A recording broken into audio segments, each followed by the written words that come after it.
you speaking from the Google Meet. Show everyone Google's feet, man. Yeah. Share screen. Share screen. That one there. Share. Going to drop you down so they don't hear you double, Rob. Oh, he's muted himself. So that's fine then. Yeah. Make this thing full screen. I've got to share Google Meet then into Arena Social so they can hear. Rob, you mind doing a hello, how you doing on Google Meets? Hello. How you doing? Okay, let's see. I'm going to go to Google Meet. I can also give you a hey. There you got a hey, Me, hey. not B. It's not B. It's Robespierre. It's Roby. See, I'm gonna make that one. Oh, Spencer left the meeting. Oh, Spencer. Okay. Let's just. There we go. Oh, what is this now? I think you're sharing your screen. That's sharing your screen. Yeah, Robbie. Sharing. Oh yeah. I've got to stop sharing. Yeah. Stop. There we go. Okay. All right. Let's get to the mathematics. So, welcome everybody here on the weekly update, and everybody everywhere else who's watching. Just let me know in comments and stuff if you struggle to hear, what's happening. But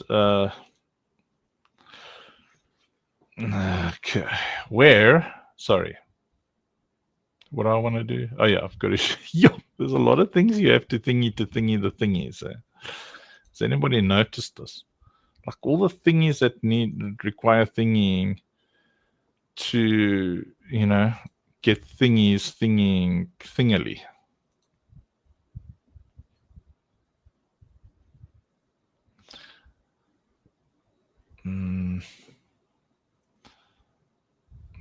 Let's go here. I've got like so many things open. Like so many. Like open. Okay. Boom shakalaka. Right. Now I would need to share this one to Google Meet, and then everybody will be able to see it.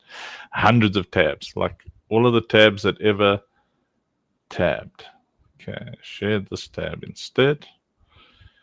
And then I need to separate this tab separately so that I can resize it, like so. Everybody can actually read what's there. Then I've got to share that tab, right? Where am I now? No, I don't know what everybody's seeing. But I've just got to find, I've got to find Google Meet. And yes, need to create nodes to automatically open the things that thingy. Right. Is that it there? Yes. There we go. Okay. So the goal tonight for everybody is how to figure out thingily how what you own and what you own is worth in the strategy. So your goal is and I'm going to try and do this a little bit as simply and basically as I can. But your goal here for tonight is really just to be able to calculate, based on what you have, what are your potential earnings, and potentially what should you set as a goal to earn in the ecosystem. So the vision begins, gaming, faith, and innovation collide. Citadel isn't just a platform, it's a movement, a fusion of Web3, gaming, social impact, operations, safe place, defends the vulnerable while uniting players, creators, and investors in one self-sustaining ecosystem of courage, creativity, and value. So we know what we're building. We know what we're excited about. We know what we're building. We know why we're building it. We came here to change lives, right? So the key to understanding all of it is its focus is altruistic by nature, and we want you, whether you're an investor or a player or someone who's just in the ecosystem, we want you to benefit and have your life changed financially by what we're building. So we want to build cool things.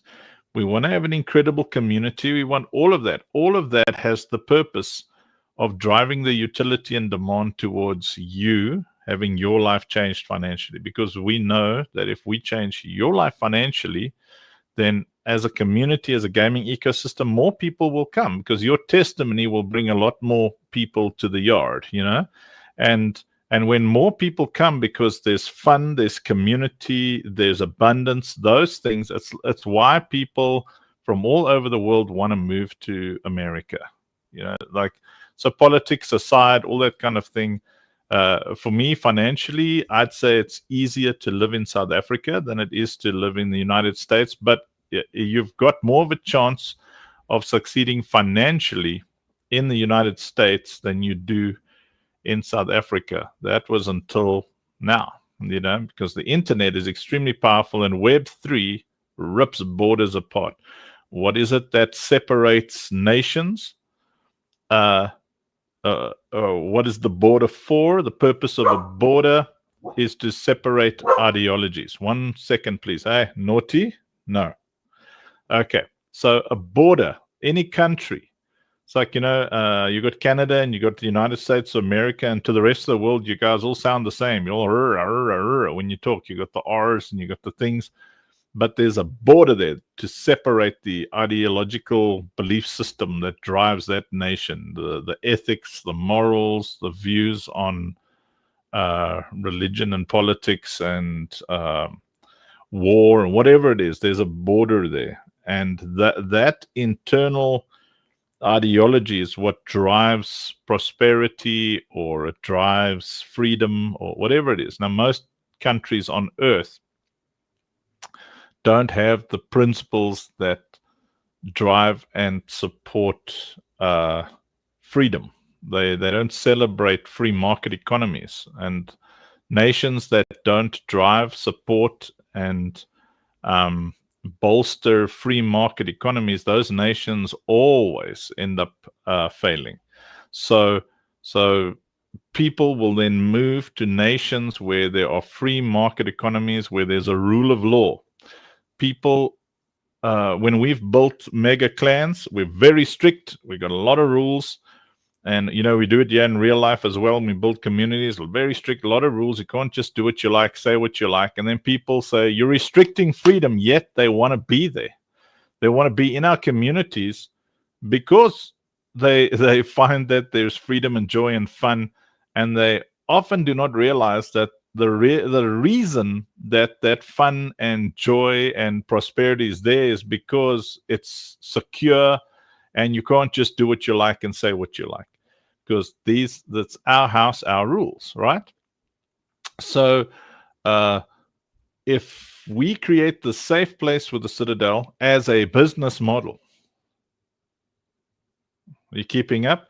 If we create a safe place with the Citadel as a business model, what happens is prosperity abounds, because if the rule of law is there, if the financial focus is on prospering the community members, if the games are fun, if it's fun to be in the ecosystem, even if you're not a gamer, if there are streaming tools and creator tools, the ability to launch your own NFTs, the ability to launch fun tokens on platforms that will be integrated, like the Pixpel apps, where things are accountable and transparent, and it also helps you as the creator with accountability and transparency, because I know many times you build so fast that you lose track.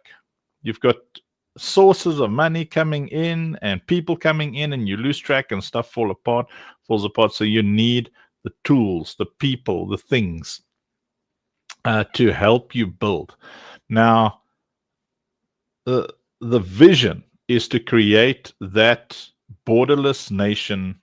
It's called the Citadel, and it's It's got its own borders, its digital borders, its metaverse borders, where if you enter the Citadel, when you enter the Citadel, there are certain rules, and those rules determine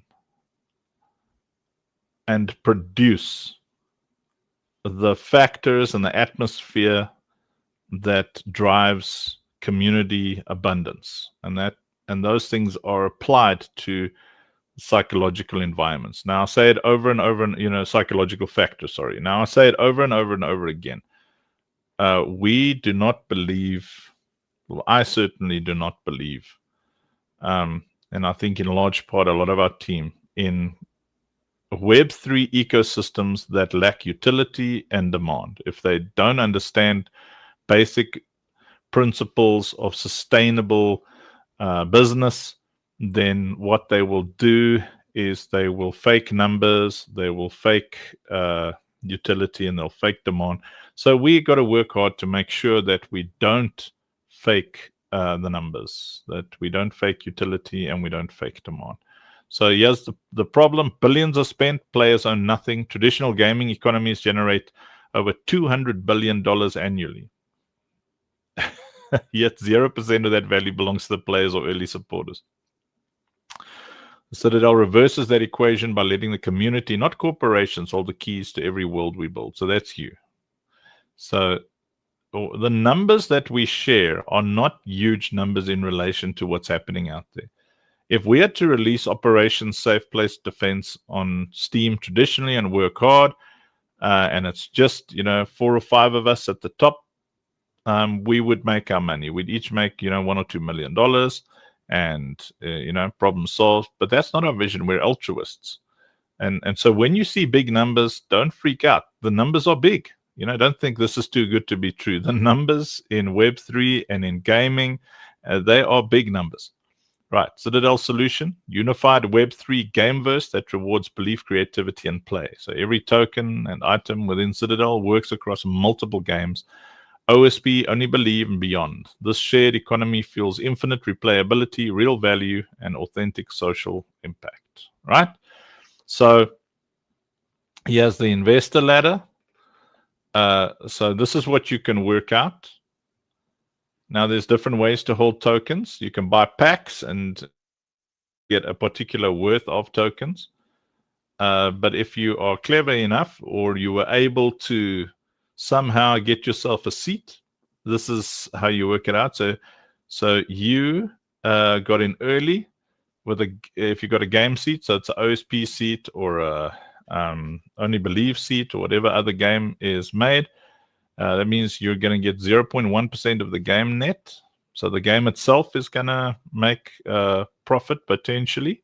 It's not what we focus on. Remember, we create the games as a driving mechanism for utility and demand. So our goal is not to make a profitable game.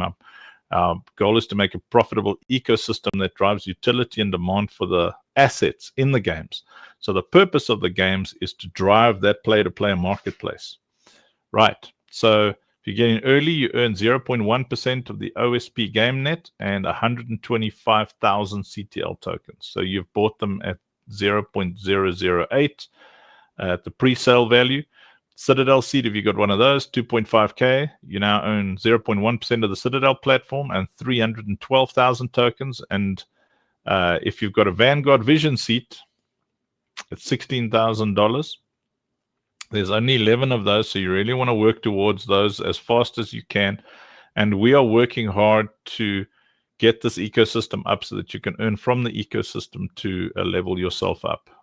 Then you've got 0.1% of the Vanguard Vision Studio equity and 2 million CTL tokens. Okay, that means profit share, that equity. Right now, why seats matter? So this is how this is for the purposes of you working things out and helping you make financial decisions as to what you want to do in our ecosystem. Each tier is a gateway to influence, not just income.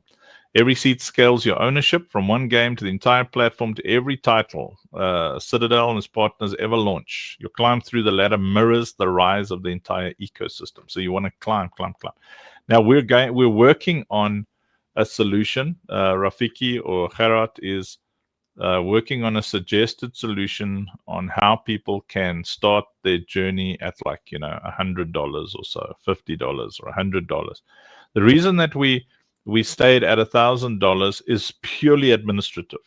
The buy-in. It's just so difficult to keep track of little bits and bobs that if people approach us personally, it's easier to do that with 5 or 6 than to have a public campaign where we're saying, okay, come buy in and climb the ranks. Because we don't want to spend all our money on administration. We don't want to have people who sit there just, working out, 300 people, or one guy's got $70 in, one guy's got $10, the other one's got $80. So right now you can start stacking up on Citadel by buying the packs and then getting, digital assets and stuff. But to climb up the seat ladder, it starts off at $1,000 unless you approach us and say you'd like to pay it off or whatever your plan is. And then from there, it's a game seat, and now you want to jump up to a Citadel seat. That's $2,500. And then you want to work your way up to a Vanguard Vision. So who's on Vanguard Vision? That's where Rob and myself and Jason and Joey and Blush and Leonard is. Did I say Leonard twice? So Leonard must have a lot of seats. Well, there's not necessarily seats for the founders. We've got different positions, but that's where we are. We're all up at Vanguard Vision. Vanguard Vision makes all the games, makes all the ecosystems. So on Citadel, you've immediately got a seat in any game that gets built by Citadel on Citadel. But when you go all the way up to Vanguard Vision, that's like a permanent part of everything we'll ever build. It's, like everybody wants to be like, Microsoft or Ubisoft or Epic Games or whatever. That's obviously the vision. We would like to be like in the movie Ready Player One, whoever built that, whatever that company was called. And we want to have many, many, many games working together in that same ecosystem using the same coins. Well, they got different coins, clan coins, all kind of thing, but they're all in the same economy. So Vanguard Vision, if you can see where we're going and what we're building, that's where you want to go. Now you're in at the early days, so the reason that these things aren't millions, I mean, $16,000 is a lot to normies, to normal people. That's a lot of money, but normal companies being built like this, buying at that level is millions. And the reason that it's so cheap is because the earlier you come into something, the higher the risk, the less you pay for more. So, our next goal is 25K that we're trying to raise, right? So when we hit 25K, we'll build out certain things that will just make it, we'll get to a point where we almost don't need investors anymore. We do, but you know what I mean? It's like almost, we're not as at the mercy. The risk is much lower. That means lower risk, higher buy-in. Higher risk, lower buy-in. So because this is a hit-based economy and we've got to build out the community first, in those early stages, we build the cheaper things. I showed you guys on how our agile concurrency model works and how we build everything at the same time at a milestone that prioritizes utility and demand. We don't build everything finished and then the risk is high. We build and we measure, and we build and we measure, and we work with a community at a milestone-based building speed. Now, you get to see with your own eyes how much and how seriously you want to invest as we grow. But you will note that it gets more and more expensive to climb in the more we achieve. So a Citadel seat right now, $16,000. But later on, we can just say, okay, we don't need to raise anymore. Whoever was in and helped us build, boom shakalaka, that's the kind of, those are the seats. And now after that, anybody who wants to invest does so via tokenomics and NFTs and stuff like that, because you're in now at the high risk point. it's significantly less risk than it was a year ago, or 2 years ago, or 3 years ago. Like significantly, 3.5 years ago, all we had was a piece of paper and a dream. And now you can actually see, woo, these people can build. Look at this team. Look at the community. Look who's in the community. B is not just someone who comments. She's actually a seat holder for Operation Safe Place Defense and Citadel. And I wouldn't be surprised if she just out of the blue said, "Here you go. I'm also taking a Vanguard Vision seat." We're like, "Where'd you get that kind of money?" Well, I'm a bee. I just sold some honey. Who knows? Like, it's not. You understand? Our community often it's not just some person commenting. You're actually looking at people who own a massive slice of pie. Their comments and their voice that you hear. Hey, it's me, B. It's not just a voice. You're actually hearing someone who has got an interest like you do, like General Kev and Corporal Buddykins. These folks have got a vested interest in the success of what we're building, and that's what we want. We want you to be able to have a vested interest in the success of what we're building, which is why it's important to us that this is profitable for you. Okay, so you can start working out the upgrade path, so if you've got a game seat, then you can just add 1.5K and then you just upgrade to Citadel seat. And if you've got a Citadel seat and you work out 16K plus, it's a 16K minus 2.5, and then you've got you need another 13.5K to climb. And then maybe you want to take a game seat and a Citadel seat, add them together, and try and see what you need to climb up to a Vanguard Vision seat. But I think you've got it. So everything is upgradable in our ecosystem, right? What's the power of 0.1%? 0.1% of a growing multi-game ecosystem compounds dramatically. So I'm not looking at comments yet, but I'd like you to write that in the comments. Dramatical compoundicality. So anywhere where you can write a comment, everywhere on all the different platforms, and write there dramatical compoundability, right? So that means that that 0.1% has a much bigger effect than you can possibly imagine. And it's like, yeah, but I'm giving you this much. Why can't I have more? So that's why we haven't accepted any VC yet, because they always want to give you less and demand more. And I often warn people, I've got a policy where the moment someone tries to take advantage of us, the deal's off. Whether it's a supplier who's doing something for us, who like today it happened. I went to Fiverr, and there the guy offers a service, and the service is like $150. And then I ask him for the exact service, and he says, well, you got a big project, so that exact service will be, $300 to $400 or whatever. And I'm like, I'm sorry, I cannot work with you. You've got no financial integrity. You advertise something at X and you try to then increase the price because you think I've got more money. It's not based on the product. It's based on what you think I can give you. So that is a lack of financial integrity. And we work the same way with VC. If we say it's $16,000 for 0.1% of Vanguard Vision, and someone comes and says, well, I'll give you cash, $14,000 for 1.3%. No. There's other people who've worked just as hard, and we need the money, but we don't need you,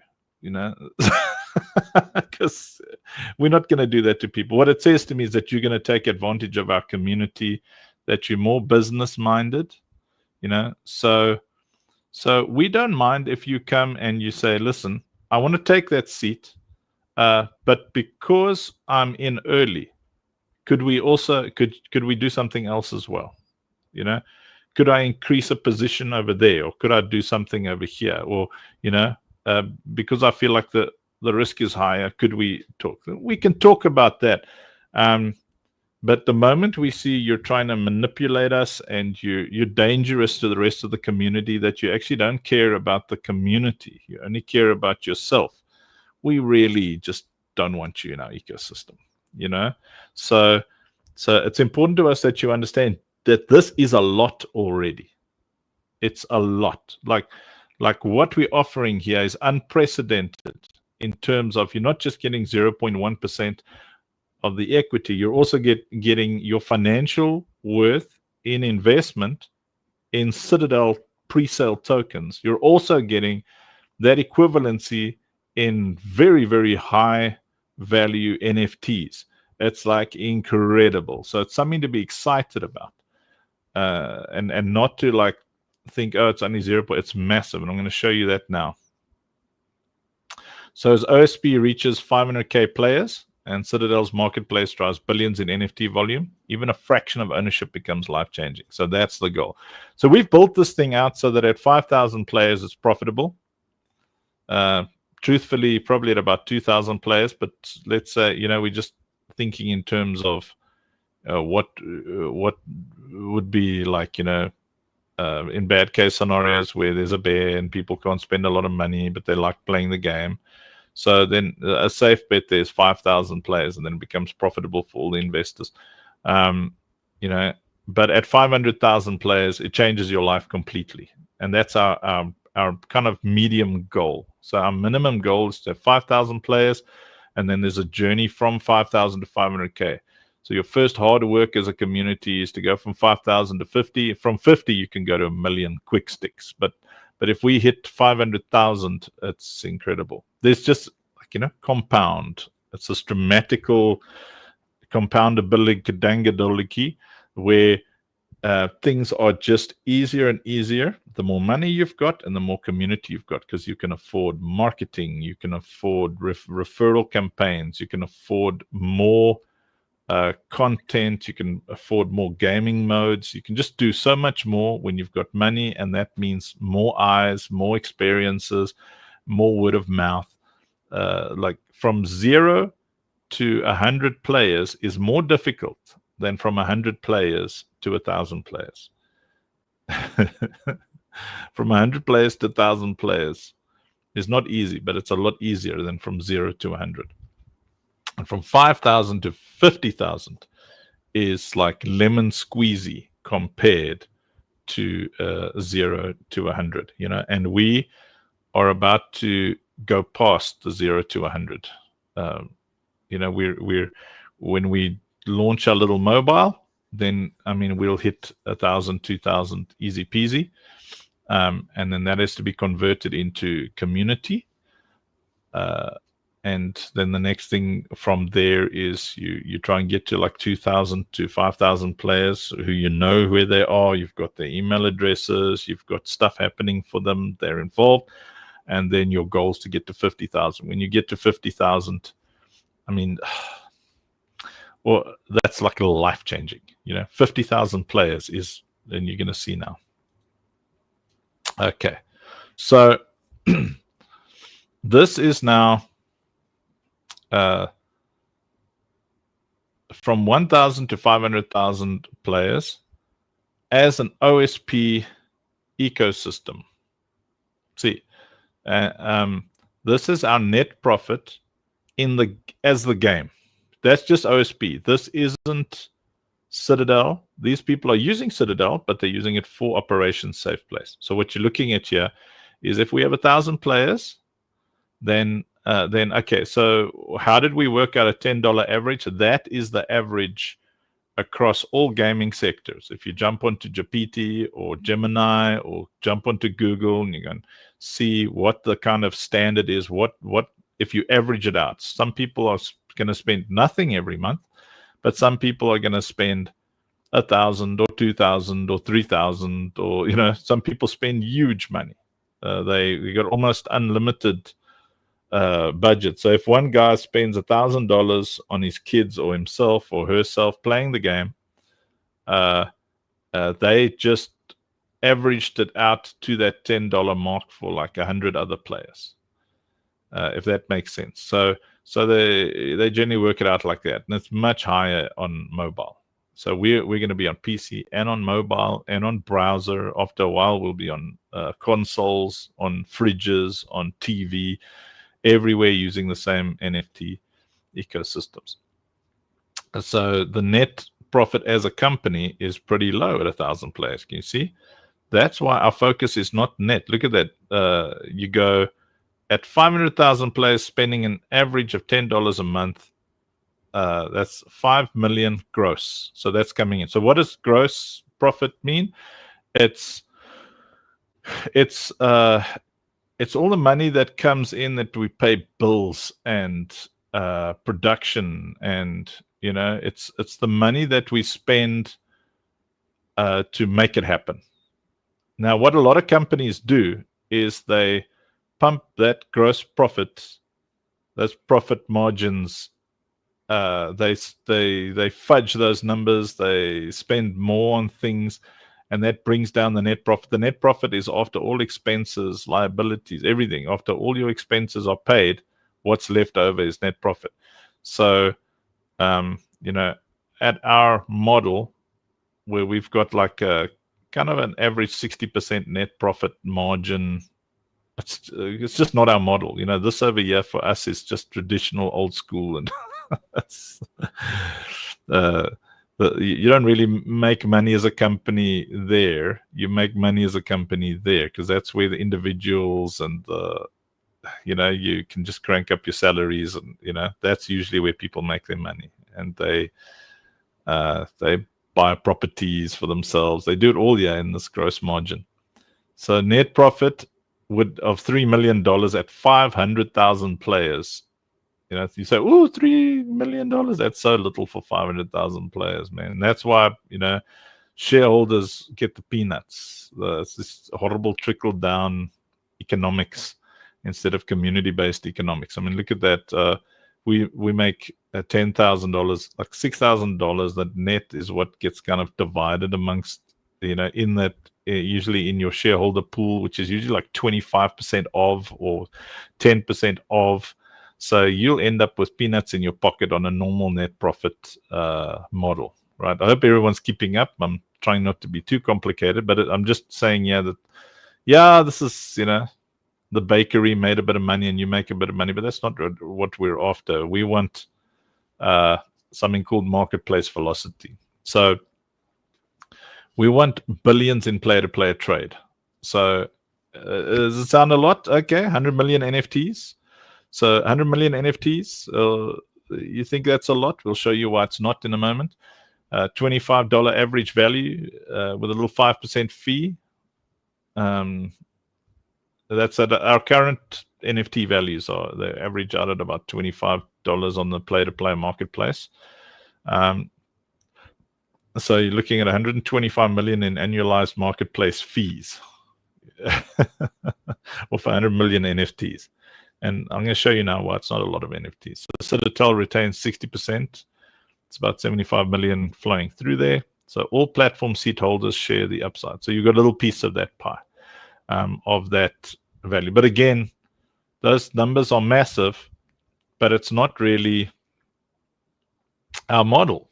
Our model is not about these 5%, on the trading fee. What's that 5% fee? So when someone buys something from someone else, we keep 5%.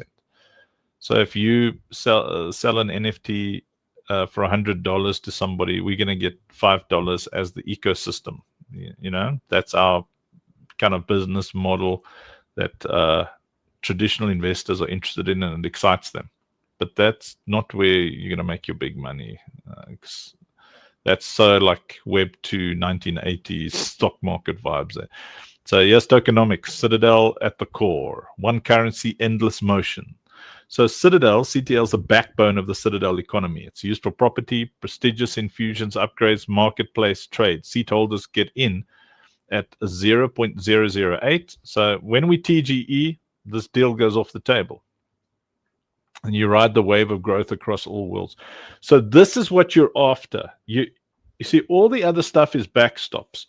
The stuff I showed you now, which the complex mathematics of you getting 5% of 25% of this percent of that percent, which is your normal kind of Harvard / Princeton, mathematics, your Oxford stuff, where they set up a business and they've all got their masters, their MBAs, and their professorships and all that kind of thing. That's the model that they all use. They dilute until there's nothing left to dilute, and you think you're getting more, but you get less, and you just, I don't know if anybody's ever been in that world before, but you're like, I invested in a multi-million-dollar company, and I'm getting a couple of $1,000. And it looks right mathematically, but it's not right ethically. And you can do nothing about it. Right. But then you say, well, I'm making, they say, yeah, but you're making like 100 times what you put in. You're like, yeah, but there's something, there's like a little something, it's not somethingly. Okay, so what we're doing here is, people say, why a token? Why do you want to launch things like tokens? Because if there's utility and demand, and people who invest early are getting the traditional percentages, and they're getting, all the NFTs and equivalencies financially, where there's utility and demand, the token is where the thing goes, like, 50 times, 100 times. You end up holding this thing that is increasing in financial worth the more we as a community and as a development team focus on utility and demand to drive this token price to $1 or $5. So this is what it looks like. This is potential. Now remember, this stuff is all our goals. It's not what will happen, it's what we want to happen. As far as I'm concerned, in my mind, this will happen, this will happen, this will happen, but we just don't know. We can throw heart and soul, all of us, at trying to make this happen. And I believe it will, but look what happens here. So, yes, $250. I'm trying to see. Sorry. Okay. So on CTL, I just want to see what we've done here. Just want to make sure of these numbers. So, I didn't label some of the things nicely for my own self here, but you bought. Yeah, I didn't put a very important line over here. You bought at 0.08, right? Now, let's say we launch and this thing goes to 0.01. Shucks, my brain just froze, Rob. It's pre-sale. What is this $250 here, Rob? Is that a pack or the thing? Huh? You're saying the future CTL price 0.01. No, I'm just trying to check what this thing is here. These are packs that we buy. I wanted this to be seats. Oh, sorry. Here it is. It's in the titles. Okay, sorry. Yes, I had a total brain freeze. Okay, up here. It says game, Citadel, VVS. So that's what you got for your seats, remember? So you have a seat in the game, it means you have 125,000 Citadel. You have a Citadel seat, it means you start off with 312,000. So if a game seat and a Citadel seat, you've got 125 plus 312,000 tokens, right? Then it'll be the same. So if you're going to only believe seat, you've also got that equivalent. That's a game seat. So only believe and Operation Safe Place, you've got a game seat. You've got a game seat is either OSP or only believe right now, right? So that means that when you bought it, no, man, I'm still not understanding what I've done here. When you bought, what is going on? I don't know. I'm sorry, guys, I'm lost now in my own presentation. What is this?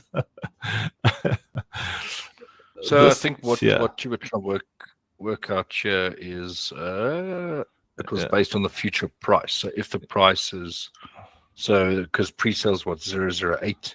yeah, So if the token price is 0.01, yes, I'm just not sure the columns. The columns might have gone up. yeah, But I it says at the bottom there pre-sale cost basis 0.008.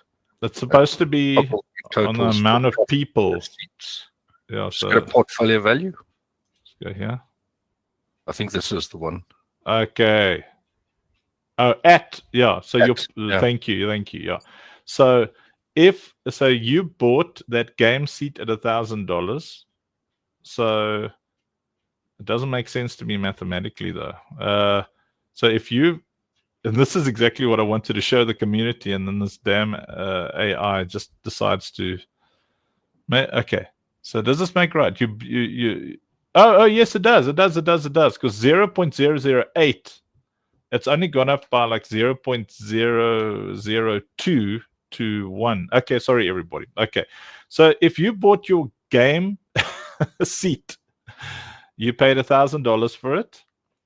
And on launch, it's worth, the token goes from 0.008. I'm sorry, I now confused everybody. I was confused, but I'm unconfused. Thank you. The portfolio value. So this was the profit. You made $250 profit when it goes to okay. Yes, okay, we're okay. Okay. So when you bought it, like now you bought it, it launches, it goes to 0.01. Now your $1,000 is worth $1,250. Your $2,500 seat on Citadel is now worth $3,100, and your Vision Vanguard Studio that you paid $16,000 for is now worth $20,000. You see, so that's what this maths is supposed to do. So then it shows you the profit, right? So 0.1, you will have made. And that's the goal, So we get it from 0.008 to 0.01. Then you will have made $250 profit with a game seat, or per game seat. You will have made $625 profit per Citadel seat, and $4,000 per Vision Vanguard Studio. So if we manage to give the utility and demand to get this thing all up to $1, like imagine a Citadel being worth $1. It's like $124,000 profit off a game seat. Now, I don't know if we'll get there. Let's say we get to $10. You're still making $11,000 profit off a game seat. $28,000 profit off a Citadel seat. $184,000 off a Vanguard Vision seat. See how it compounds. Now, will we get there? This is the dream, man.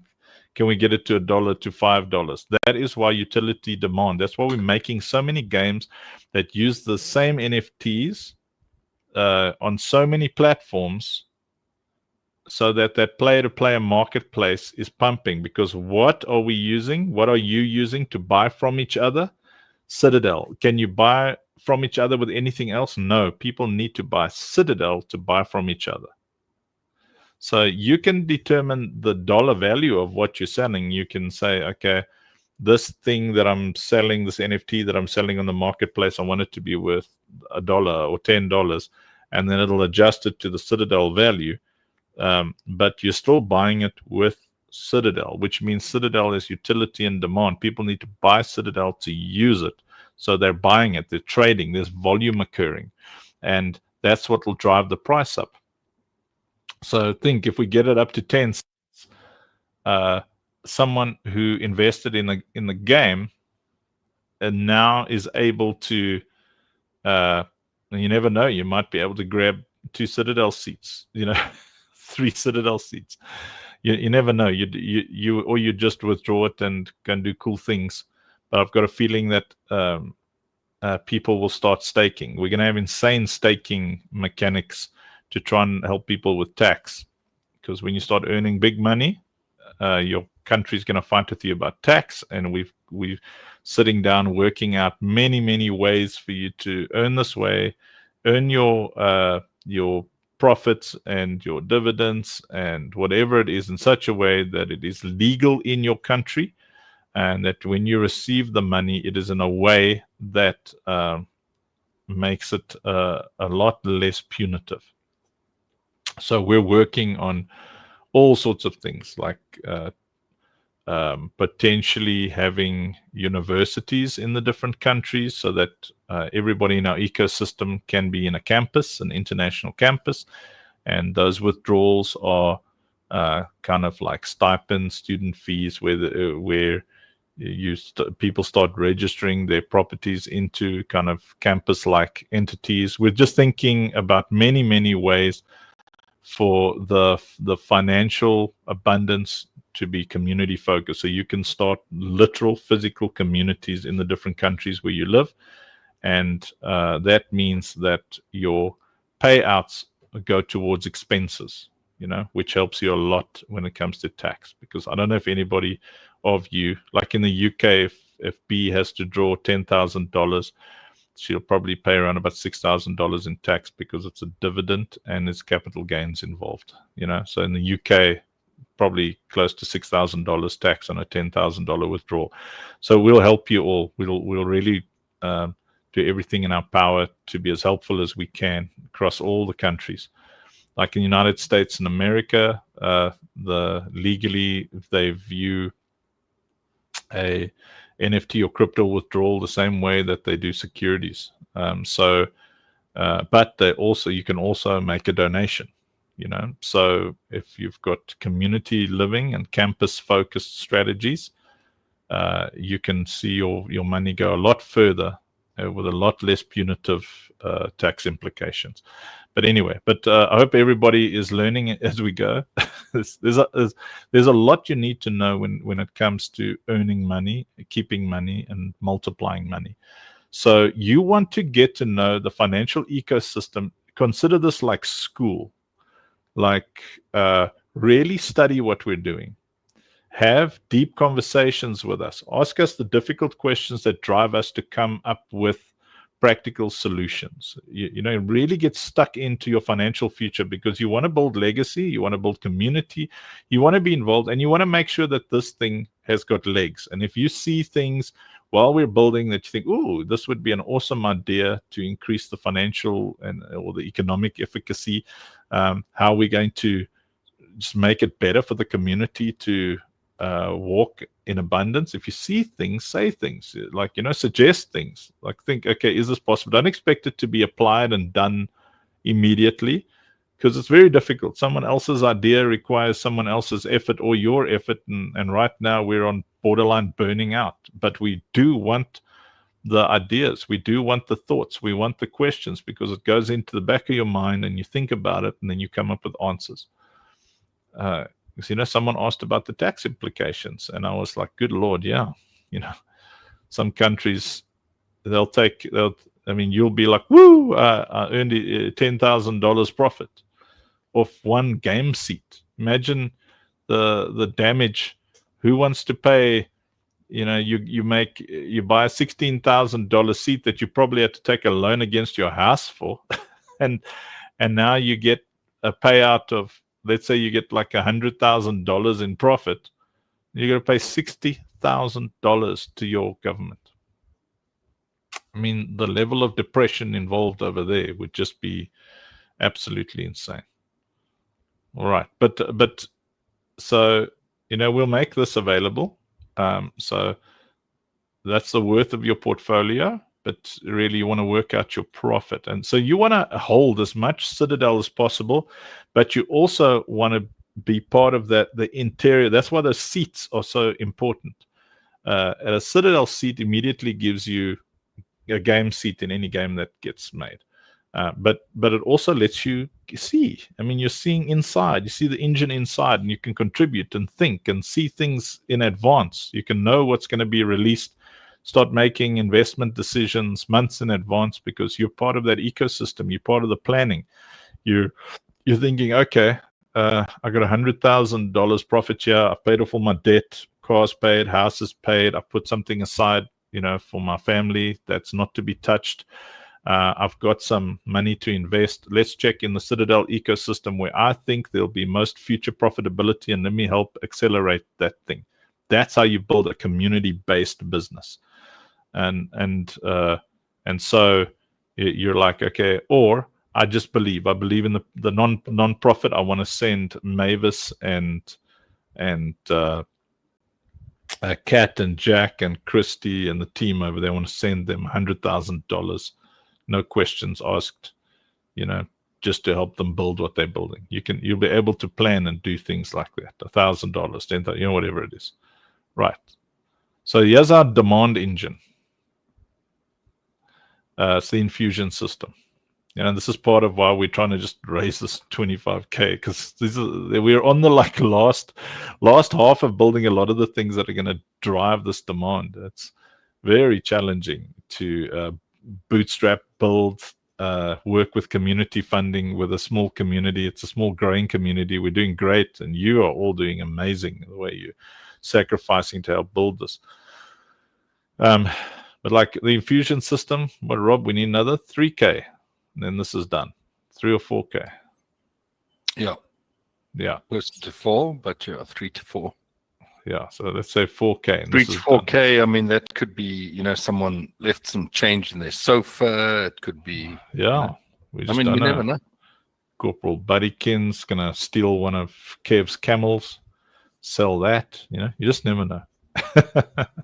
So. The infusion system ensures every item matters. So 16,000 NFTs per player for full prestige build means millions of NFTs in demand. Real economic flow back into investors through marketplace velocity. So it's the math says you got 25 things infused into 25 things infused into 25 things. So 25 into 25, 625. And now you need a loadout of 25 things. So you want to go into battle to go and fight end game content. You need 16,000 NFTs in your loadout. Oh, but that's a lot, So that's like 1,000 players. That's 16 million NFTs. 10,000 players, 160 million. If we got 500,000, that's like the numbers that go off your calculator, right?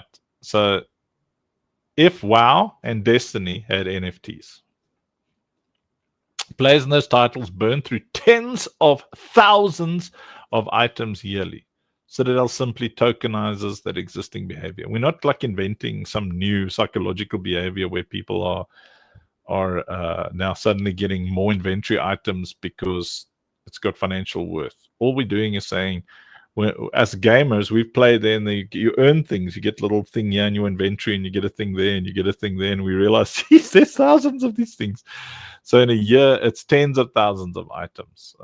So all we're doing is we're saying, let's give that resale value from player to player, because people do that on black markets anyway, for the games that they play. So then there's property and clan power. So you own the shops, rent to earn. Properties are bought in Citadel, you see? So why do we think our Citadel has the potential to go to $5? Because property and NFTs. It's like, can you imagine? Oh my word! Can you imagine these? Look at this. Can you imagine $5 and you spent $1,000 on a city? Look at that. Can you imagine this is how people's lives were changed with the Googles and the Microsofts and the Bitcoins and the Ethereum and the guys who bought Solanas while they were cents and AVAXs while they were cents, and the insanity of the possibility of having $624,000 off a $1,000 investment. Even $11,000 of a $1,000 investment, just the possibility of it, it's mind-blowing. It's like really, so that's why the net profit models and the net profit models and the gross profit models, you get those bits and pieces and slices, but man, that's not where lives are changed. Lives are changed here in the tokenomics, in the lives are changed on the tokens and the NFTs, and that's why you want to be in the inner circles. That's why you want to be on the seats and stuff. Will this happen? For sure. We're going to give it the shot of our lives. We are going to do our very, very best, because these kind of numbers, that's $16,000. It's like $9 million in that's profit if we get to $5 on that token. I mean, there's $1 million profit if it gets to 50 cents. It's like 184,000 if it gets to 10 cents. This is the kind of money that we need to build our vision on the ground for our NGO. These big numbers here. We want to be able to like move like $10 million worth of tokens and then just spend that on the NGO. It's like, that's why we're building all of this. This is our golf day. So anyway, I hope this is exciting and inspiring and mind-blowing for a lot of you. So climbing to Vanguard, the journey from believer to builder. Every upgrade brings higher yield, stronger governance power, deeper ecosystem influence. Vanguard Table isn't just an investment, it's a leadership seat, one of the Web3's most ambitious gaming collectives. So the social impact, that's what we spoke about, 10% of all OSP revenue. All those numbers, 10% of all OSP revenue and all of Citadel revenue and all of Vision Vanguard revenue, all of it goes into social change, real change. We're not joking. I don't know if Rob is still excited about building universities and campuses and stuff like that after the incredible drama that he suffers building it. Well, I think it's just about having the right team and partners there, Rob. Yeah. Just wants to play games. But we'll find the people who are passionate. At least we know how to make sure that they actually do what needs to be done there, Rob. We know enough now. Yeah. So projected studio. So there we're looking at, OSP and OB, their net there, marketplace fees, mint margin, total inflow. So, we look at around about 84.5 mil if we achieve the numbers that we're after. But quite honestly, I'm excited at the 5,000 player mark, because I know there we're turning, like $50,000 a month coming in, for development, and we can then use that to create the utility and demand to drive that massive token price and token volume that we want. So if we get like an 84 million inflow, good Lord, then I think we'll move that thing to 5, 10. I mean, the Solanas and the AVAXs and imagine getting to that point as a gaming ecosystem. That was just mind-blowing. $50 for a token, $100 for a token. But we're excited at $1. I mean, at $1, it's life-changing. Okay, next steps: join the Citadel, rise to Vanguard. So secure your game seat or your Citadel seat, Vanguard Vision seat. Schedule your due diligence call, be part of the platform. So we encourage you, if you're able now, if you believe in what we're building, if you've got money to invest and you don't, and you can see and you trust the team and you don't,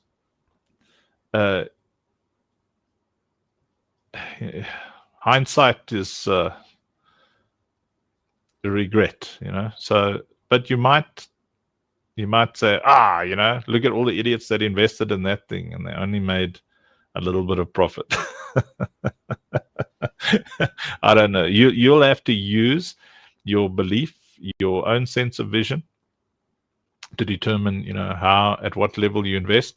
But our goal today was for those of you who already invested to do the math on where it's going, and you'll have this thing to work out, because you can start out right at the beginning of the thingy to work out, I think we've got something somewhere that shows you that 0.1% is of a 25% shareholders thing, and like these seats there where you've got game net, net profit, that kind of thing.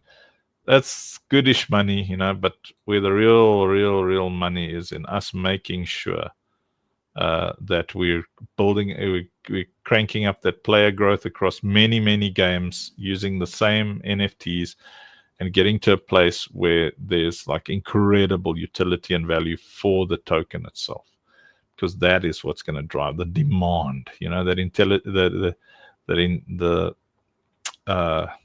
The demand, the utility. Those are the things that are going to help us have these sustainable numbers.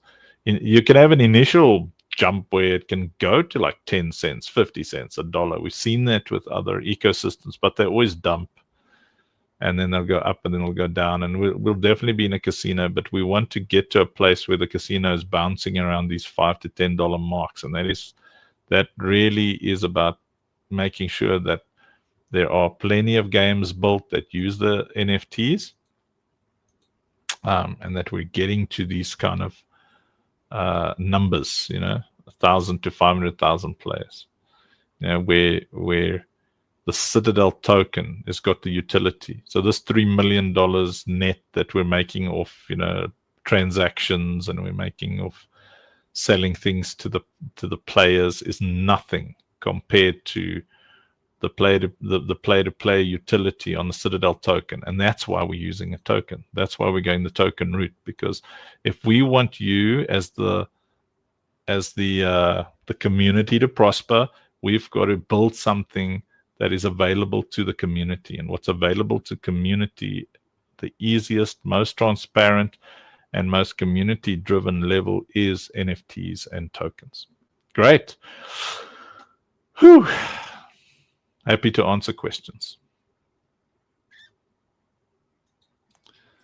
Very good and very nice. Minor hiccup on the profit versus portfolio value slide. My brain just froze because I didn't see the bold for some reason. Yeah. It's funny, and I'm it's bold. I asked it for make it bold, and then it did, and then I was lost there. She says very. General Kev says, I can see so many people with great potential. All they need is the tools to thrive and evolve. Citadel provides those tools. Absolutely. We'll have to live for something that gives us drive and something of real value to work towards. I'm just reading the comments. Let me have a look here on see if there was anything there. Cat Rose says, I've been listening. It's going to be awesome. Nice, Cat. That's fantastic. It's fantastical. Dramatical compounder Berket is going to recreate the Citadel for real, bricks and mortar. We do. That's what we want to do, Kev. You're going to walk to Elon's house, kick his daughter. Yeah, once you get gamers interested in a game, you can't get them to stop even if you wanted them to. Cool. Who's this? General Kev. Go for it, Kev. Speak. Open your mic. Say the things. Okay. Good evening, Funkites. Funkites, get it right. Yes. Okay. Uncle Funk, good evening. Thank you for a fantastic presentation. Wonderful. Absolutely wonderful. I'm very excited. I'm not particularly looking at the figures, although they are exciting. What I'm looking at is the vision of what is being created here, the vision of the people that turn up every night to the Funk Show, the people that ask questions all the time, the people that are interested in every aspect of what is being created here. Uncle Funk, can you answer me a question now? Yeah. I've heard that within the game, and you know me, I'm a visionary. I always look a month or two ahead, 6 months ahead, year ahead. But I've heard you mention that in the game itself, in the Citadel, I do believe it's clans will be able to create their own NFT collection. Can you tell us a little bit more about that, and what does that NFT collection actually do? Yeah, nice question. So currently you're buying NFTs on the marketplace, and they represent turrets, and you've seen that in action, right? You've seen how you've got it in your wallet, and then when you're in the game, you see, ooh, there it just appeared in my inventory. So those NFTs are studio NFTs. They come from Vanguard Vision. They come from Operation Safe Place. We created those NFTs, and you can see them as turrets, right? Now, soon, there'll be another NFT that some of you already hold, the Doksuki, right? That's not a studio NFT. That's a creator NFT. That was created by Joey's community, the Doksuki community, and launched on the Citadel for use in OSP. Now, again, right now, all we're doing is turrets. So soon there'll be an NFT for guns. Soon there'll be an NFT for vehicles, for characters, for ecovants, for jackets, for shirts, for helmets. Soon there'll be NFTs for mechs, all that kind of thing. Now, you as a clan might want your own range of turrets. You might want your own range of guns, helmets, jackets. So then what you would do is you would come up with a design, for that NFT that is above, it appears above the turret, and it affects the colors of the turrets. And in some cases, at a certain level, you'll actually be able to design your own mech. At a super clan will have the power to do that, because that would be a slightly more expensive NFT, but then it would launch. So you would work with our team, depending what it is. In some cases, you'll just use AI on our platform, and you'll just say, crank out General Kev clan turrets. And then boom shakalaka, there's your design, and Bob's your auntie. You can see all of the turrets in your design. And now your clan, you can choose. Either only your clannies can buy those NFTs, or you can make it open to the public. So you could have like a launch, you could do a mint, and because you've built the super clan with 10 battle groups, you've got like 1,000 people in your ecosystem, which is bigger than most NFT communities. You've now got these turrets or battleships, or even just jackets that they wear in game. You launched this thing, they're $1 a pop, or $10 a pop. There you got $10,000 as a clan. And one of the exciting things is, obviously, as a clan leader, you want to get to a place where you can buy that $250,000 package, which gives you everything, top to bottom, prestiged for 1,000 members. So you'd be able to do these as fundraising activities, but you are minting NFTs, and you can have clan tokens as well. So it's like a meme coin, and you can then say, okay, the only way to buy our NFTs is with our clan token. So, okay, cool. Yes, like we're about to do with the Funk coin. So the only way that people will be able to buy the Funk land and the whatever the Funk weapons that are coming, that kind of thing, will be with the Funk token, and that is what you'll experience. So the most profitable thing that you can do is be in a clan and run a clan, have a clan. Fire teams will be able to do the same, but people who are good at building communities are going to make huge money. Okay, and obviously, so that's sort of a clan brand then, and as you sell them, that would create money for the whole ecosystem, correct? Yeah, absolutely. It drives the demand for the Citadel token, because now those clan items will appear on the play-to-play marketplace for Citadel. So they might have been. So let's say if you had a clan, what would you call it? No idea. Task force or something like that. Yeah. What did you call it? Casco? I mean, no idea is not a. I was going to say no idea is not a bad idea for a clan. But let's say, what did you say? Cascore? No, task force. Oh, task force. Okay, right. So let's say you got a task force token. Now, what's exciting is you're only able to buy task force NFTs with that token, and now, like Enjoy wants to start the 1-2 clan. So you've got the 1-2 token inside there. It's got incredible utility because the only way people can buy your NFTs with your token. Now you've got another way to make money because you launched that token at 0.008 or whatever you decided, or you had a pre-sale to all of your clannies, and you said, okay, collect these things because I'm about to launch the task force mech, right? And the task force mech is going to cost 50 million task force tokens, and now suddenly you as a clan, or you as General Kev who started the clan, or whatever it is, if you decide to set it up, you can have a dictatorship, you can have a democracy, you can have a cooperative, whatever way you want to do it. There will be different contracts. You can immediately have profit allocations out to your community, whatever it is. You can launch that thing, and how we benefit is when people start listing, your clan starts listing those NFTs on the player-to-player marketplace, because that's where it gets bought and sold for Citadel. Yeah, I'm really excited to see this, roll out. It's certainly something else, and I don't know whether you saw my post in the comments on Arena while you was doing the presentation.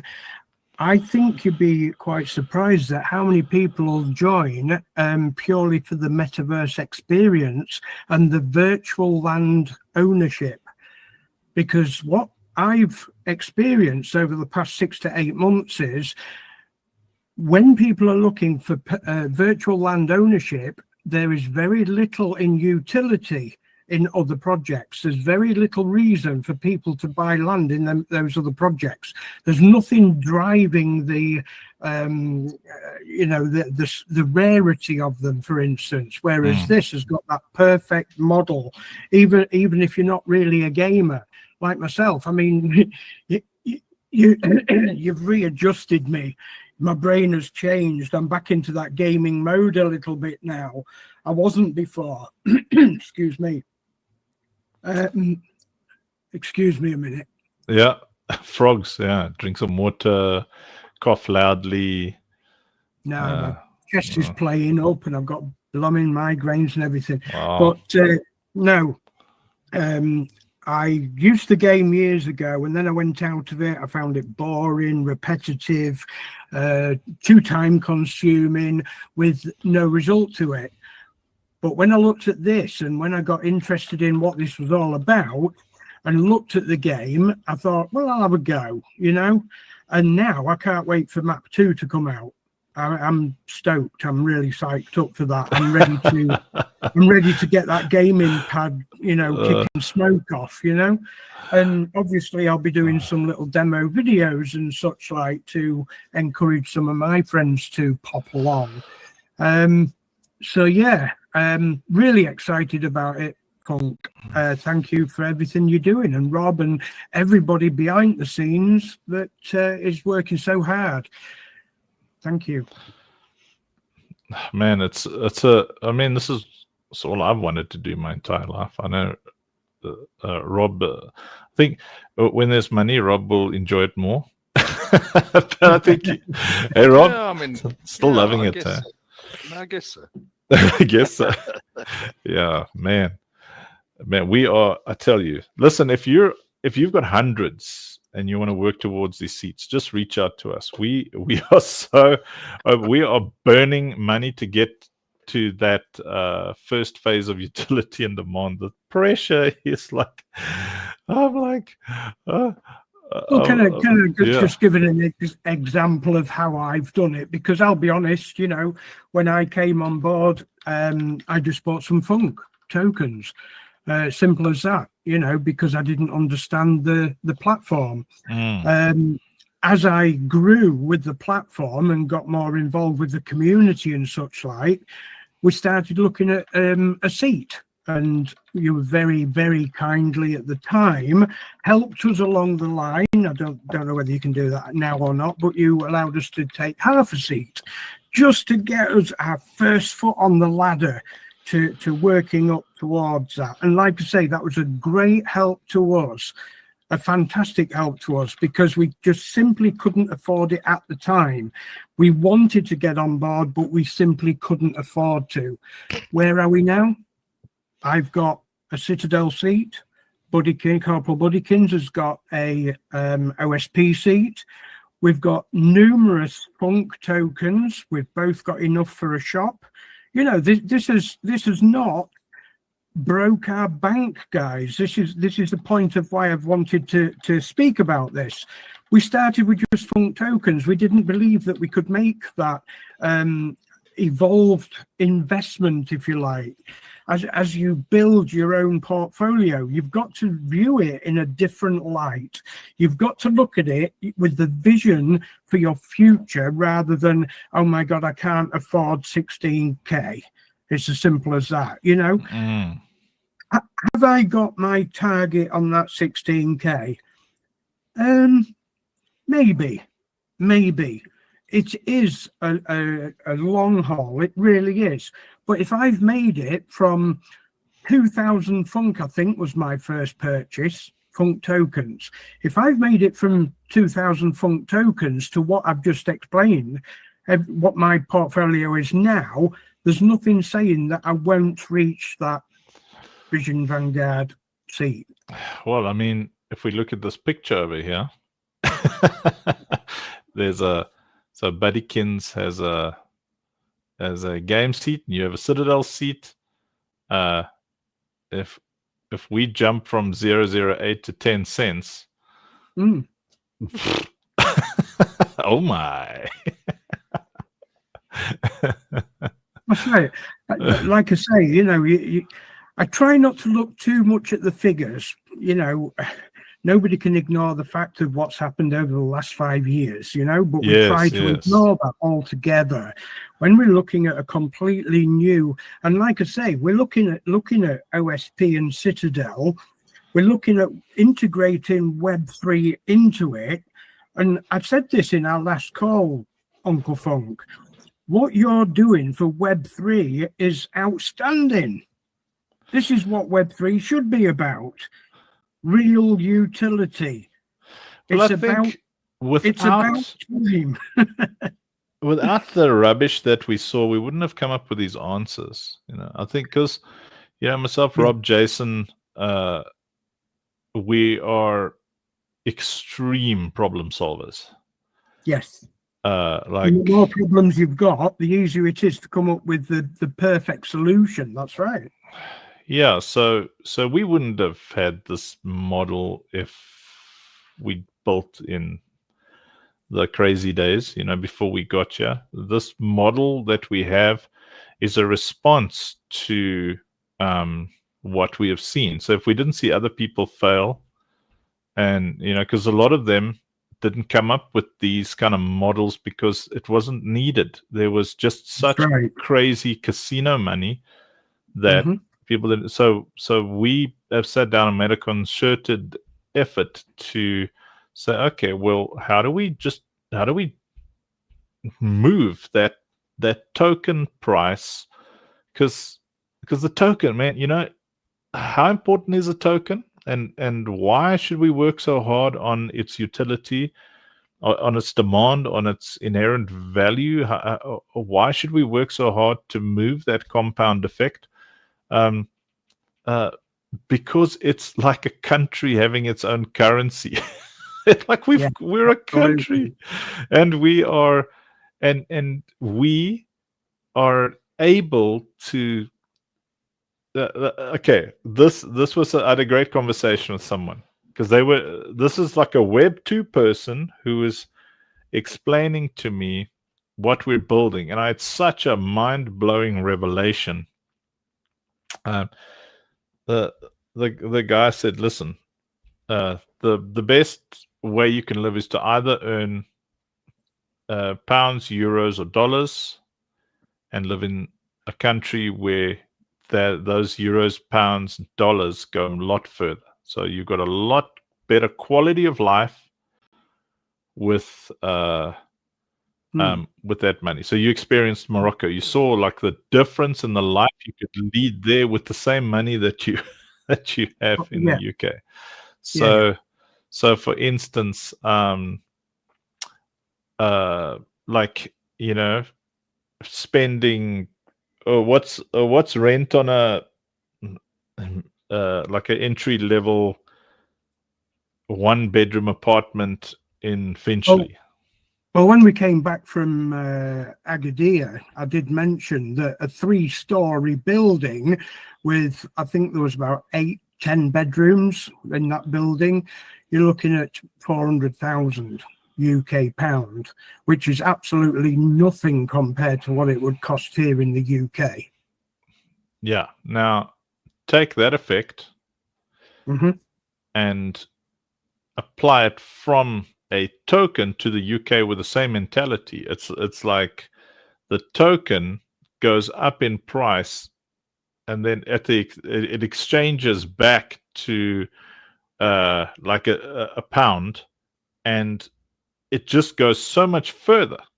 Because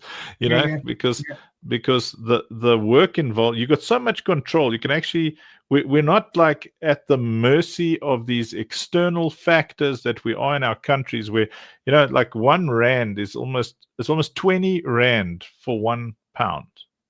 It must be, or maybe it's more. I don't know if anybody knows. Like rand to pound, it's crazy. Like the South African rand to pound, it's like $18. It's like crazy. So I can't control that. I don't have any effect on that. You know, maybe one day, if and when we take political power, God willing, you know, we'll be able to create a ecosystem where we've got some kind of semblance of control over the rand, dollar, rand, you know, pound value, but we don't have any control of that. Guess where we do have control over it? Here in the Citadel. Hey, Matthew. Busy doing a presentation to all our investors on how to work out the worth of their holdings. Sorry, go for it, Kev. Yeah, sorry. Another area that people will be, you know, concerned about is what if, you know, what if we get 10,000 players, 50,000 players, 500,000 players? I just wanted to put my take on this. Like I said, what you're doing for not only the gaming industry but the Web3 eco space as well is outstanding. It really is. But I'm a very big believer in lead by example. Okay. Now, the beauty of what you're setting up here, where you're allowing the members, the players, the community to take control, to be part of ownership of the project, is fantastic. Because what you've got is, if you're part ownership, if you own part of the project, you're more inclined to get out there and show it to the world. Okay, so you can take a vibrant part in showing everybody how great this is. So I have no concerns about whether we're going to get 5,000, 50,000, 500,000 players with that mental mindset of lead by example. Because like I say, if it was the other way, where there was just a small community, a small office of owners and developers that we only see once a month, that's where the trouble lies. Because the community, the members, the players don't have really any say, and they don't have any incentive on getting out there, because what are they getting for it apart from a game to play? And this is the big difference. This is what I love about the Citadel and OSP. And I just wanted to share that with the community, with all the viewers, because, you know, it's about the vision. It's not just about the game. It's not just about the metaverse. I do love the fact that the land ownership is, well, what were my words in the chat box? Gold dust. If only people understand why, the mechanics behind it, you know, for what is relatively, and you said this yourself, Funk, it's relatively a small investment compared to what it would have been with, you know, one of these big Microsoft, Apple and such like. To get to such a place as a seat holder, you'd have to invest significantly more than what you're asking here, you know. But the return, the potential returns on what we'll get here, based on what you're putting together, is wonderful. It really is. That's awesome, man. I'm loving it. So exciting. I'm very excited. I was thinking while you were talking about how people can grab you know, smaller seats and stuff. Hey, Joy. I know you're quite stressed at the moment, Uncle Funk. I understand that. I really do. I feel, you know, that you feel that you've got the world on your shoulders. Believe me, sir, we will do anything we can, I'm sure. And I'm sure I can speak for the rest of the close-knit community that we see every day, the likes of B, Enjoy, Rakifi, Midnight, everybody that joins us in those shows. All we have to say is, why do they join? Because they have that drive behind them, just the same as you do. And like I say, try not to stress as much as you do, Uncle. We all care about you. We all love you. And, you know, stress, sometimes I've learned in my life that stress actually stands in the way of progress, unfortunately. And I've learned to just switch off from time to time and say, yep, there comes a time in your life where you just have to take half an hour out, even if it's just to go walk to the end of the garden and back and smell the roses, smell the trees, smell the rain. In the UK, that's quite regular. Yeah, but, like walks, man. Jump on the call with Rob and them. Well, I think, you know, because of my profile, I like war. I like being under pressure. I like being angry. It's a good drive. I must admit, it's a good drive, and I do respect that. I do appreciate that. But yes, I do accept your thing. I'm trying to be a bit more relaxed. But yeah, you know, like we got to get this thing done. I think we can really. I'm not saying using the word relax in term of slow down, but we can have less pressure. There's 25K to go, you know, 25K, and then I think it's about balance. You know, I feel the war drive. I feel and I see the pounding of the drums from you. Yes. Uncle. Yeah, I do. We all see that online. You know, it's great. It's fantastic. And I know that's what you've done to get to where you are today. You know, and that's fantastic. And I know it'll. We're here. Tipping point. We're like here. Kev, we like just at the tip, just that last shove, push, bite, scratch, you know. Exactly. That's it. But enjoy the ride, Andrew. Enjoy the ride. You know, pick back and have a cappuccino and a slice of that peppermint double chocolate, whatever it was. Oh, dude, we're in a fight that we can control. It's so cool. Yes. Yeah. But okay. Right. So, I'll pass it on to somebody else. Great job, Kev. Great job. Love you muchly, guys, and thank you so much for everything that you're doing. Yeah, appreciate you, man. We've got 20 minutes to go. If anybody else has got questions and stuff, you can just put up your hand, or the pressure of the scam is real. Yes, absolutely. Enjoy. So Rob, yeah, I was thinking, well, Kev and I saw some of the comments where people were keen on GDP, saying people are keen to start the journey lower, which would definitely help, you know.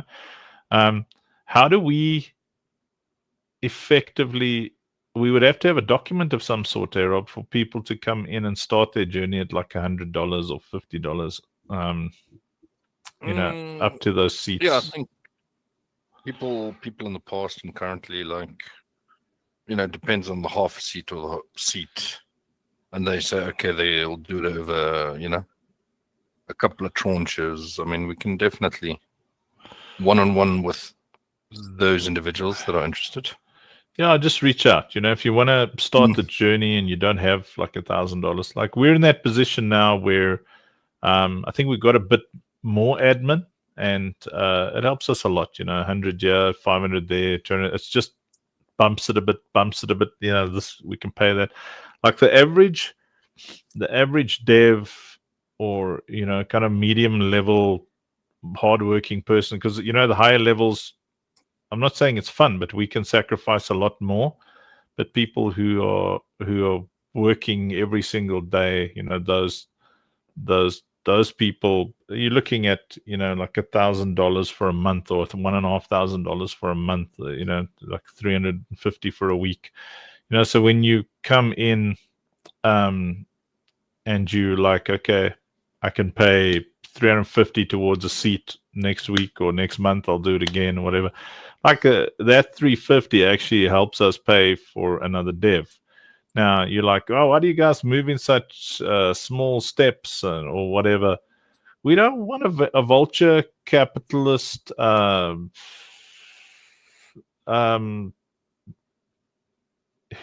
destroying your life.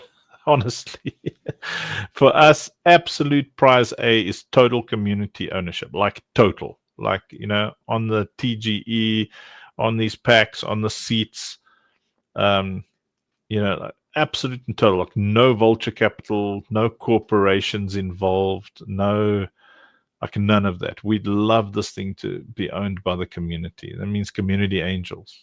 So someone's got like a big angel would be like 500K. That's massive. Where someone comes in with millions, it's a very tough conversation, because the millions are sorely needed, but we will do nothing at the expense of our community. When I started pitching the idea of Only Believe, I had an outright offer. Like, I was actually there was an accelerator with a bunch of VC last year sometime, beginning of 2024, I think, somewhere around there. It might have been the bigger offer. I don't know. Time flies. Might have been this year. I don't know. But no, it was last year. And there was an accelerator. Accelerators introduce you to venture capital. And I was in the meeting. We were actually talking about OSP, but the accelerator was like, "Oh, just tell them what you're building with Only Believe," and started sharing Only Believe. And the guy said, "Listen, I don't really care about OSP. That's one kind of game, but on Only Believe, let's do this. I want the whole game. I'll give you, I think it was like 1.2 or 1.3. We'll put 1.3 million. We'll transfer it right now. Entire game. We want to own it. And then we want to sign you in. I think it was for like 5 years, 6 years, something like that. We want to sign you in at a salary. So you'll build the game for us. You'll have a slice of pie, and you'll have a monthly income of, like, it was more than $10,000. Like, I was so tempted because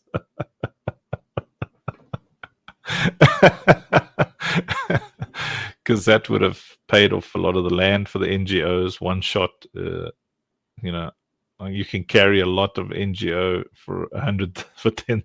I don't know. It was more than 10K. I can't remember now, but it was really a lot of money every month. It was whatever 200,000 in a month,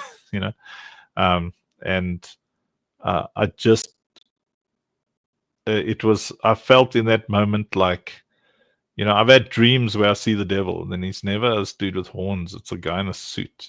He's got dark hair. He's wearing a nice fitting suit.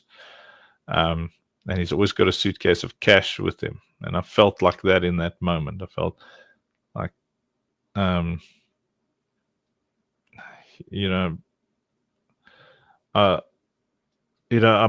grateful to God for the experiences that I've had in the past, where I've worked for massive, massive ministries, big blue chip companies, and you've got the salary, you've got the opportunities, you've got a secondary pre-built community, but you can't breathe.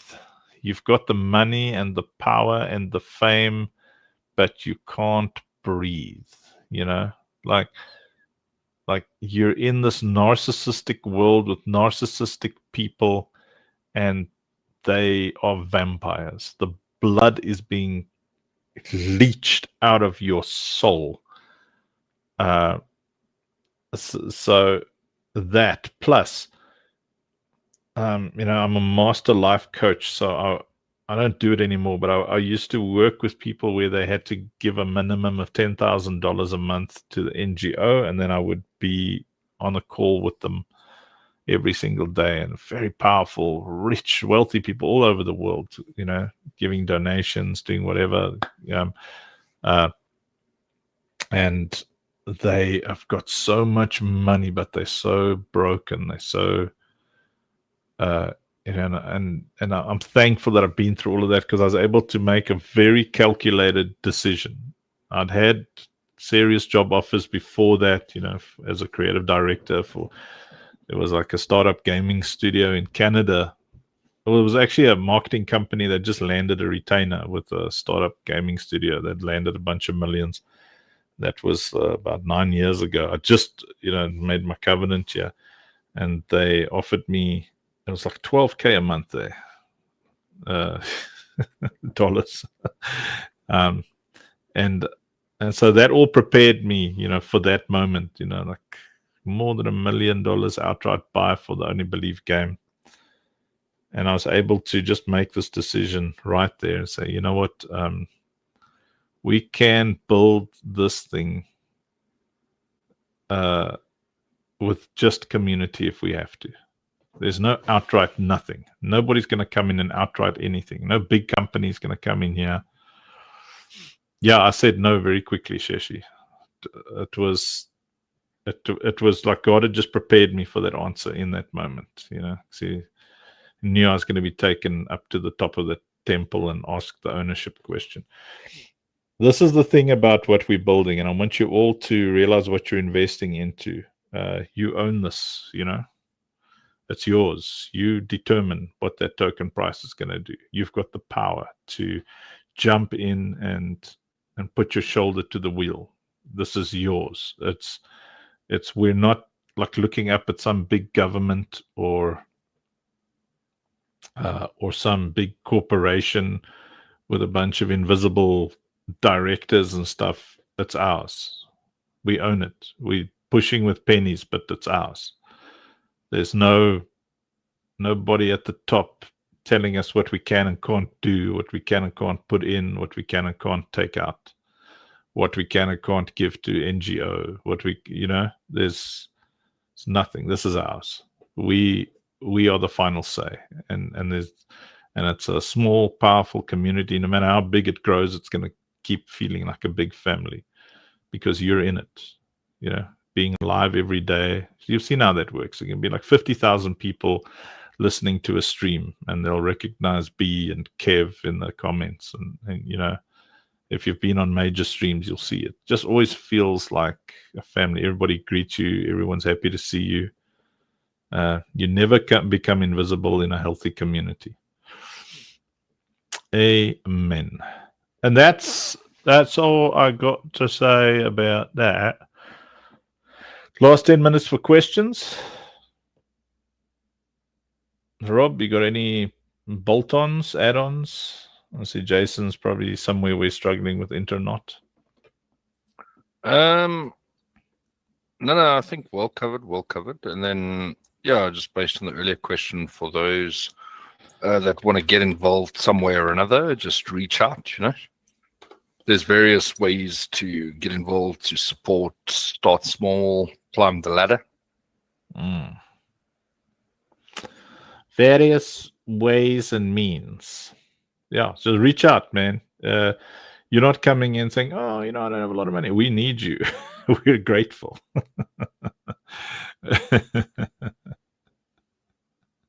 Yeah, B's gonna sell her neighbor's kidneys. Yeah, B's gonna get that Vanguard.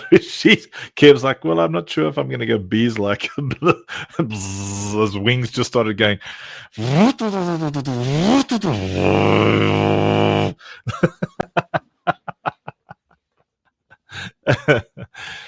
Okay, well, thank you to everybody, to the folks who joined us here on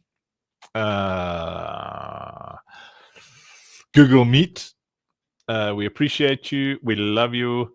And we'll do this every Sunday, probably potentially for the rest of time. You're going to want to be in these kind of meetings when we're trying to figure out how to spend millions, tens of millions. What are we doing next? Are we launching a chain of Citadel shops? Are we setting up a Citadel internet cafe in the middle of inner city London? Are we, like, where are we investing? How are we doing this? And you're going to want to be part of all the conversation in the future. Enjoy wants a nightclub. Yep. Yeah. So it's like every night, it's like he's got his little pub, his nightclub, and I'm big on the screen there. There's the funk show.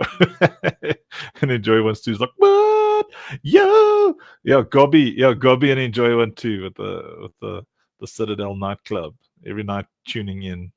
There's like, we'll have some DJs on the funk show. Yeah, King's Cross. There. Absolutely. Okay. Thank you, everybody. I'm ending the Google Meet stream, and then we'll play one or two more songs on Arena Social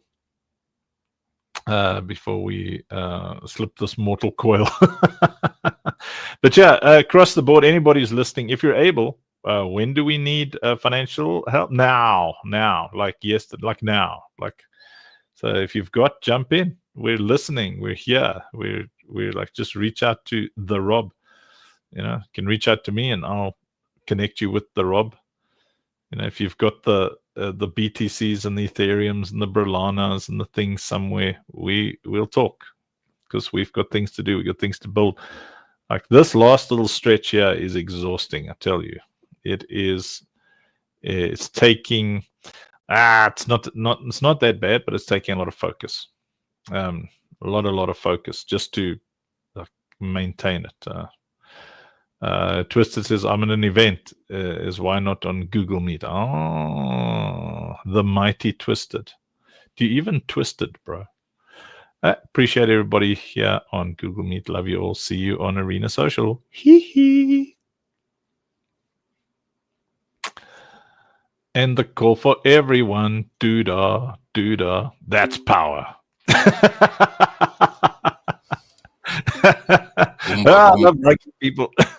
Oh, I hear the sweet, sweet sound of Rob here on Ballerina Social. Dinger, dunger. I've got to share.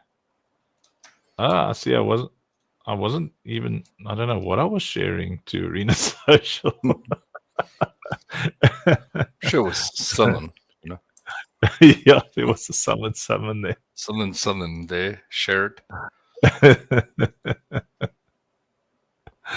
Oh boy, let's go. Feel alone, and the lights grow dim. When the world forgets where we've all been, we hold the line. Funk fam strong. I was gonna get a coffee. Building dreams where we belong. Every fall we've turned to flame. Every loss just forged our name. We rise together, one voice, one name. We're all gonna make it. We're all gonna prosper. From OSP to the Citadel altar. Faith in our hearts. Only believe louder when hope feels small and the world feels colder.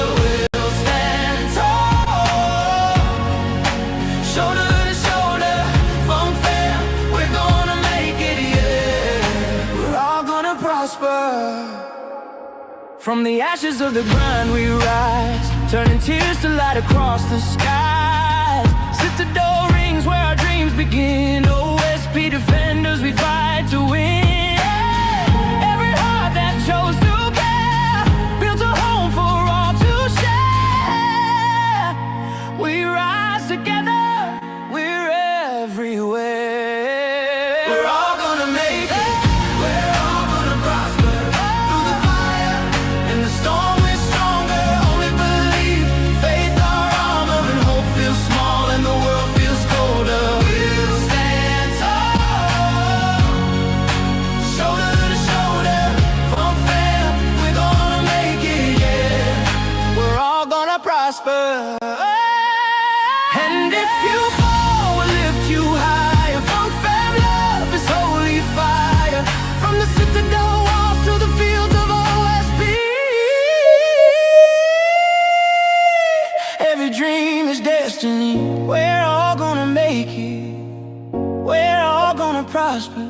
From the grind to the glory, we honor the Father. Hope and courage I forever offer.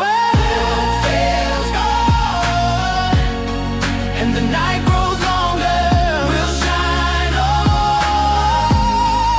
together stronger.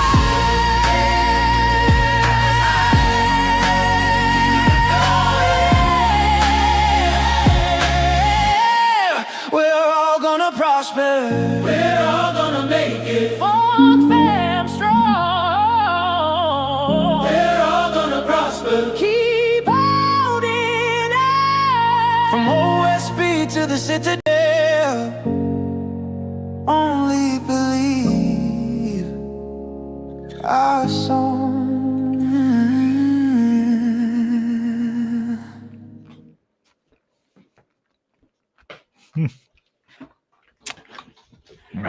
We're all gonna make it.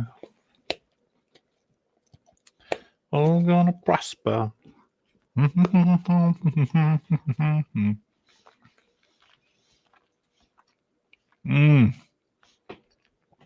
Danny V.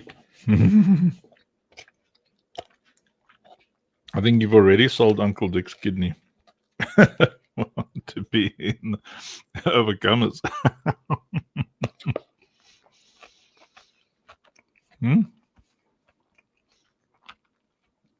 Look, B, I'm eating some salad with chicken in it.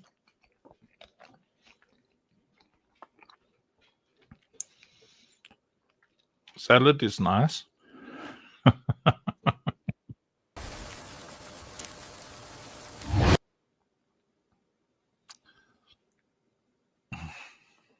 How cool is that? That's you. Mech is mecking. I'm excited about the robies.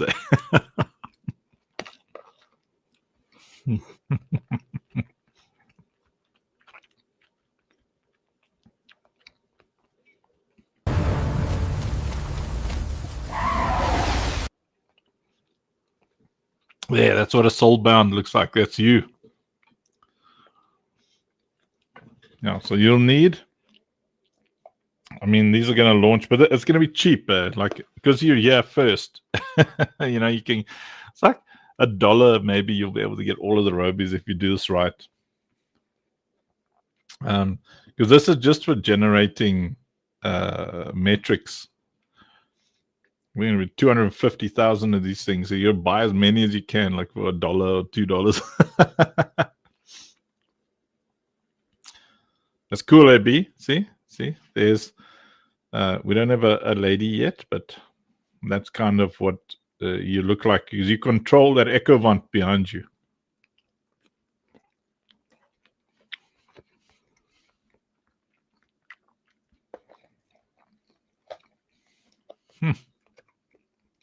Very cool, huh? I need to make a Katsuyuki music video or something with this imagery. This stuff is too cool.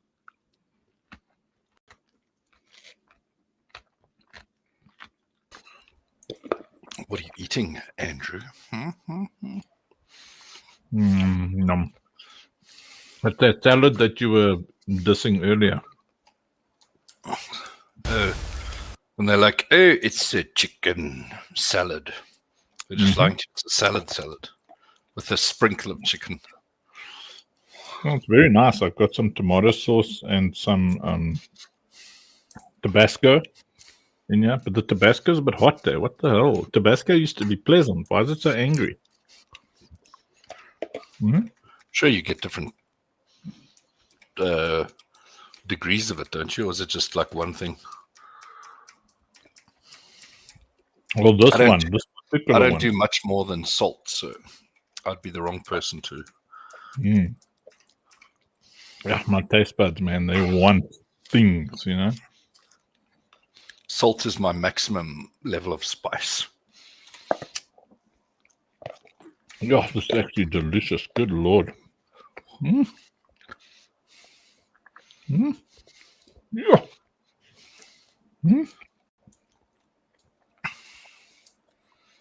We're all going to make it. We're all going to prosper. There's a lot of money to be made if we do the TGE right. Jeez. Yep. Well, good. There was some progress with I saw with Pixpel and the Say discussions. That's good. Don't know. Well, in the group, some activity.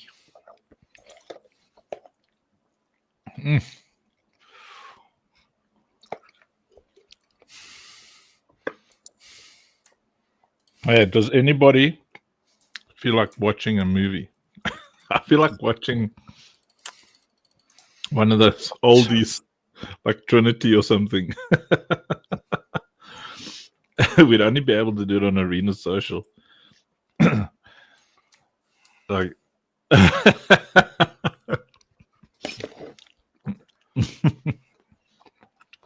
well, let's say goodbye to everybody else. Don't they want to watch with us? No. Well, they can't because they'll get muted on all the other platforms. So I love you all. We're going to be watching on Arena Social. If you want to join us, you can just find me on X and then hunt for me on Arena Social. Well, the Arena Social link is actually on funk.africa. So just go to funk.africa. You'll find the Arena Social link. It's 10 o'clock on Sunday night here for us. We've been working hard, so we'll continue working in the background, but I definitely want to watch a funny movie now. We're going to try and find, like, maybe I love me them spaghetti westerns.